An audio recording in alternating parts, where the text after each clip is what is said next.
Hello and welcome to I knowledge hub. कैसे हैं आप लोग?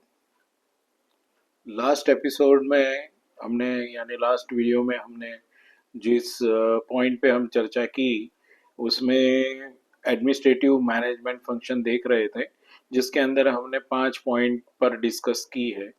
और वो एडमिनिस्ट्रेटिव फंक्शन में मैंने मतलब क्लैरिफाई किया था, जैसे कि मैनेजमेंट फंक्शन क्या है। और वो मैनेजमेंट फंक्शन बहुत ही इम्पोर्टेंट है, ये मैंने बताया था, जिसके अंदर planning, organising, staffing, direction, communication, control, coordination और मोटिवेशन, ये सब इम्पोर्टेंट है। अब मतलब आने वाले जो भी अभी वीडियो रहेंगे उसके अंदर आगे के चैप्टर में इनका क्लैरिफिकेशन करेंगे, पर फिलहाल इसके अंदर मैंने खाली पॉइंट आउट किए हैं।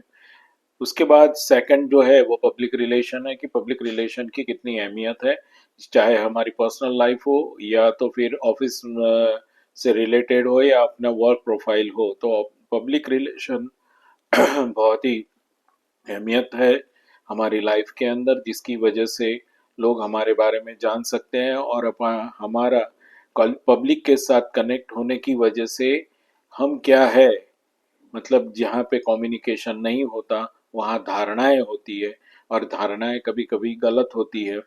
तो इट इज़ बेटर कि कम्युनिकेशन अच्छा रहे, तो वो हमारे बारे में लोग अच्छी तरह से जान पाते हैं।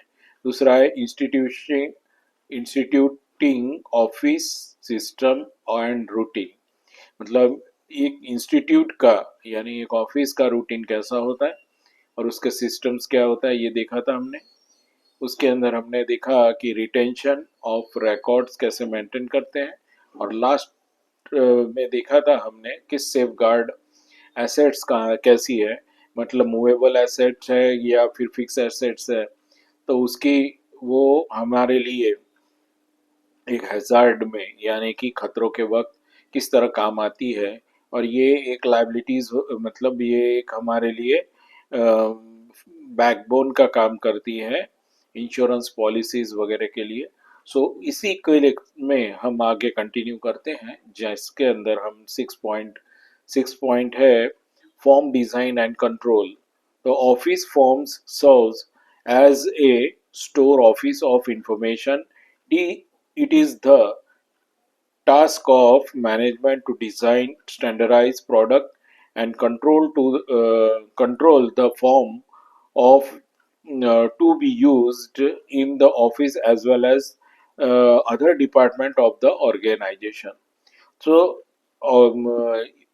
ये मतलब ऑफिस के जो भी फॉर्म्स हैं, मैं ये नहीं बोलता हर ऑफिस के अंदर फॉर्म होगा, नहीं, उसके अंदर इंटरनली वाउचर कैसे डिज़ाइन की, मतलब हम हमारी तरह से डिज़ाइन कर सकते हैं।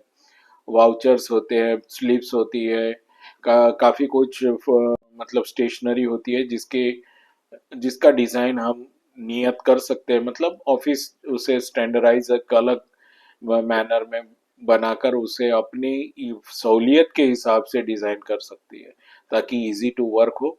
सो उस पर कंट्रोल होना, मतलब डिज़ाइन कैसी होनी चाहिए उसके ऊपर, उसके बाद भी उसे प्रिंटिंग करना, किस मात्रा में उसे स्टोर करना, तो ये सब पर कंट्रोल बहुत ज़रूरी है। और उसके बाद आएगा कि stand stationery and support control. तो स्टेशनरी हर ऑफिस में ज़रूरी है, चाहे हमारी ऑफिस कितनी भी मॉडर्नाइज हो क्यों ना हो जाए, पर उसके अंदर हमें कुछ स्टेशनरी की ज़रूरत डे टू डे लाइफ में पड़ती ही है। सो वो किस तरह से कंट्रोल की जाए, तो वो देखते हैं। The office work require the policy of the office stationery of suitable quantity. It is the duty of the office provide it on the time. देखिए, रिक्वायरमेंट जो भी ऑफिस की रहती है स्टेशनरी की, वो सुटेबल क्वालिटी में रिक्वायर करनी चाहिए, ऑफिस को प्रोवाइड करनी चाहिए डे टू डे टाइम में। It should be bought and at competitive price in economic order, quantities, responsibilities level, reasonable level of the stock must be maintained and made available at the all time. देखिए, हमें purchase करनी है, हमें एक fix मालूम है कि हमें महीने की इतनी लगती है, तो हम अगर ओपन मार्केट में से मतलब जो रिटेलर के पास से अगर खरीदते हैं तो वो एमआरपी पे देगा, पर हम होलसेलर के पास से लेते हैं और उसे फिक्स ऑर्डर दे देते हैं कि हमें सालाना या महीने का हमें इतना तो चाहिए, कि पेन चाहिए, पेंसिल चाहिए या फिर बाकी की स्टेशनरी चाहिए, साल के बाद डायरिया चाहिए, प्लानर्स चाहिए, तो ऐसी बहुत सी चीज़ें होती है स्टेशनरी के अंदर। सो हम अगर मार्केट ओपन मार्केट से खरीदेंगे तो वी हैव टू पे बिग अमाउंट फॉर दैट। सो हमें उसे एक इकोनॉमिकल ऑर्डर के अंदर दे अगर, तो हमें प्राइस में और क्वांटिटी में या कस्टमाइज भी कर सके हम ये सब चीज़ें ले सकते हैं, ब्रांडिंग करके भी हम ले सकते हैं, तो वो प्राइसिंग में अभी कम हो जाए। तो ये सप्लाई और कंट्रोल, सप्लाई भी देना है, कंट्रोल भी करना है। सो ये ऑफिस पर डिपेंड करता है या तो ऑफिस मैनेजर पर डिपेंड करता है। सेकंड पॉइंट है selection of and purchase of the office appliances. देखिए, ऑफिस के अप्लायंसेस मतलब परचेस किस तरह से की जाते हैं वो देखते हैं। तो office work at also require adequate equipment and machines, furniture, fixture, telephone, mobiles, intercom system, file cabinets, drawers, photocopy machine, computer, laptop, etcetera. मतलब ये बहुत सी इक्विपमेंट है जिसकी ज़रूरत पड़ती है, जैसे कि फर्नीचर है, तो फर्नीचर का डिज़ाइन कैसा करें ताकि हमारे एम्प्लॉयज़ आराम से बैठ सके और हम इजीली मतलब जिसका जहाँ पे स्थान दिया जाए, जिसकी ज़रूरत हो, मतलब ऑफिस मैनेजर के कैबिन के पास, तो उस तरह से उसकी डिज़ाइन की जाती है। और कुछ कॉन्फिडेंशियल डिपार्टमेंट होते हैं, जैसे कि अकाउंट डिपार्टमेंट है, तो इन या एचआर का भी है, तो इन सब बातों के लिए कैबिन होना या उसके हेड का कैबिन होना बहुत ज़रूरी है, ताकि कॉन्फिडेंशियल चीज़ें वो स्टोर कर सके लॉक एंड की के अंदर। तो उसका फर्नीचर उसी तरह से डिज़ाइन किया जाए। और बाकी का जो क्लरिकल स्टाफ है या ऑफिस असिस्टेंट्स है, आपके ऑफिस में जो लोग वो काम कर रहे हैं, तो उनकी सिटिंग अरेंजमेंट डिज़ाइन करना, प्लस उन्हें कंफर्टेबल होना, वो भी ध्यान में रखा जाना चाहिए, ताकि क्या है कि लॉन्ग टर्म टाइम के लिए, मतलब जो लोग लॉन्ग टाइम के लिए जैसे अकाउंट के बंदे हैं या फिर एचआर के बंदे हैं, तो जिनको उठने के लिए भी टाइम नहीं मिलता हो, तो कंफर्टेबल सीट और मतलब चेयर और टेबल भी होना चाहिए, ताकि वो आराम से काम कर सके, मतलब कोई टेंशन या फिजिकल कोई प्रॉब्लम ना हो, तो वो आराम से काम कर सके, तो वो इस तरह से उसका डिज़ाइन करना चाहिए। फिर फोटोकॉपी मशीन है, कंप्यूटर है, लैपटॉप है। अभी देखिए कहीं कहीं ऑफिसों के अंदर कैसा है कि बहुत से ऑफिस के अंदर मशीनरीज निकाल दी है, सॉरी मशीनरीज का, सॉरी मैं बोलता हूँ कि सिस्टम है, कंप्यूटर की सिस्टम है, तो वो कंप्यूटर की सिस्टम्स कई लोगों ने निकाल दी है, लैपटॉप रखे हैं। और ये सब इनोवेशन कहो कि जो मतलब अभी अपडेट हुआ है, तो वो हुआ है लॉकडाउन की वजह से, जहाँ पे लोग अपने घरों में थे और अपना ऑफिस का काम घर से कर रहे थे, होम वर्क फ्रॉम होम। सो ये लैपटॉप होने के काफ़ी फ़ायदे भी है कि आप बंदे को अगर कोई इमरजेंसी आ रही है तो वो उसे कॉल करके वो घर से भी कुछ काम कर सकता है या कुछ प्रोवाइड कर सकता है। तो ये लैपटॉप जगह भी कम आपके टेबल पे रखता है, कम जगह लगती है। और आप स्टेशनरी दूसरे भी चीज़ें लेकर और या इजीली, जैसे कंप्यूटर पे काम नहीं करना हो तो मैनुअली भी काम करना हो, तो वो जगह आपके लिए फाइल्स के लिए या बाकी के बुक्स के लिए भी जगह इजीली अवेलेबल होती है। सो हमें इन सब बातों का ध्यान रखकर उस तरह से स्टेशनरी को डिज़ाइन और फर्नीचर को डिज़ाइन करना पड़ता है, और फर्नीचर सॉरी मशीन्स भी परचेस करनी चाहिए। It is the duty of the manager to purchase the right type of machines, equipment, or furniture according to the requirement of the office and also the maintain time to time। देखिए मैंने बोला ना पहले कि आपको equipment है, machines है, furniture है, अकॉर्डिंग टू रिक्वायरमेंट। आपकी रिक्वायरमेंट क्या है उस हिसाब से उसे परचेस करना चाहिए, उसी तरह से यूटिलाइजेशन ऑफ स्पेस करना चाहिए। और सेकंड थिंग है, देखिए चीज तो आपने खरीद ली, तो कोई स्क्रू निकल गया हो किसी चीज का तो हम उसे बाहर फेंक नहीं देते या उसे बेच या निकाल नहीं देते, पर वो स्क्रू को लगाना चाहिए। तो कहने का मतलब है काफी कुछ चीजें होती है जिसे एएमसी कहते हैं, मतलब annual maintenance,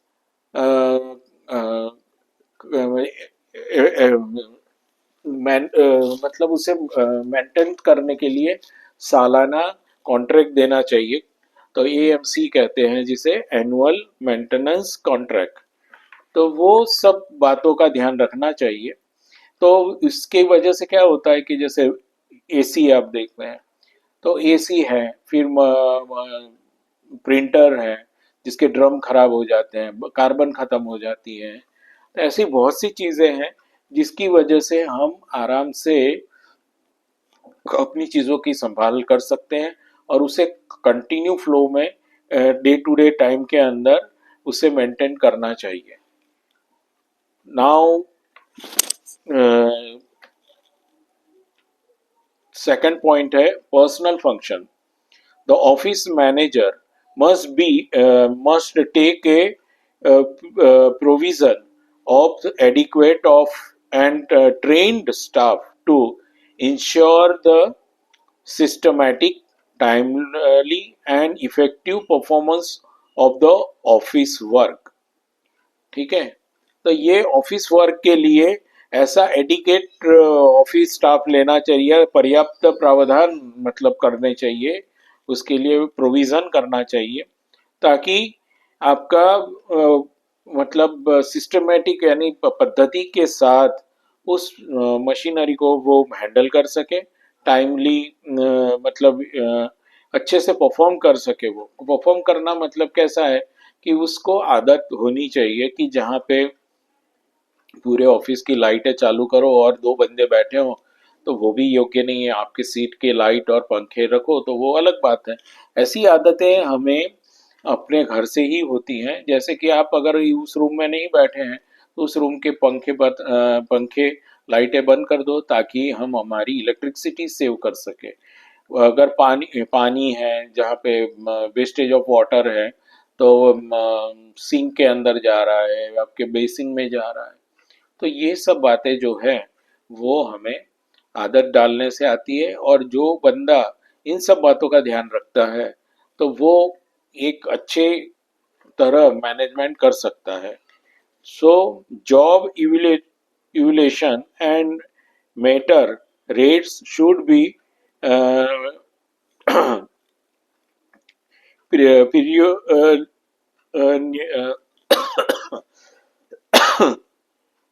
periodically done. The staff should require reasonable numulation and should be properly motivated to attend the best uh,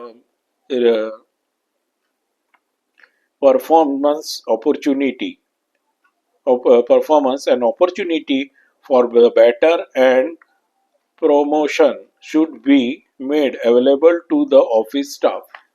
मतलब ये है कि जो बंदा ये हर चीज का ध्यान रख रहा है, लाइट पंखों से लेकर वॉश मतलब वॉश बेसिन या जो भी कुछ है, आपकी स्टेशनरी का ध्यान रख रहा है, सो वेस्टेज नहीं कर रहा है, अपनी ऑफिस समझ के अगर वो बंदा काम कर रहा है तो वो ऑन द टाइम ऑफ क्या बोलते प्रमोशन, तो वो बंदा उसके लायक है और इस बात का उसका ध्यान रखना चाहिए।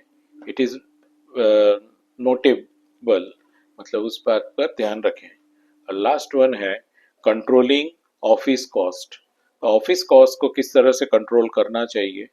with the adoption of scientific method for office management, a modern office is further supported to discharge the function of controlling the office cost।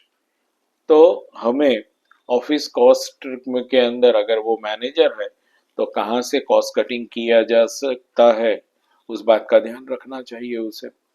जैसे कि हमारे यहाँ विजिटर आ रहे हैं, तो विजिटर आ रहे हैं तो कोई भी हमने अगर ऑफिस के अंदर ये मेथड बना दी है कि आने वाले बंदों को कम से कम पानी तो पूछा जाए, और ये अच्छी बात है, पानी पूछो, प्यून को बोल दो पानी चाय पूछे, तो इट इज डिपेंड ऑन उस ऑर्गेनाइजेशन पे डिपेंड करता है।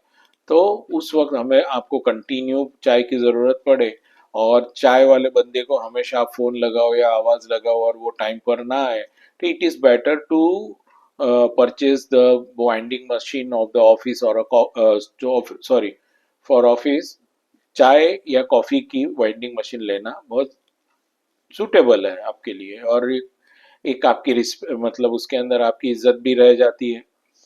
जब भी जो भी आता है बंदा तो उसको हम इजीली आप प्रोवाइड कर सकते हैं।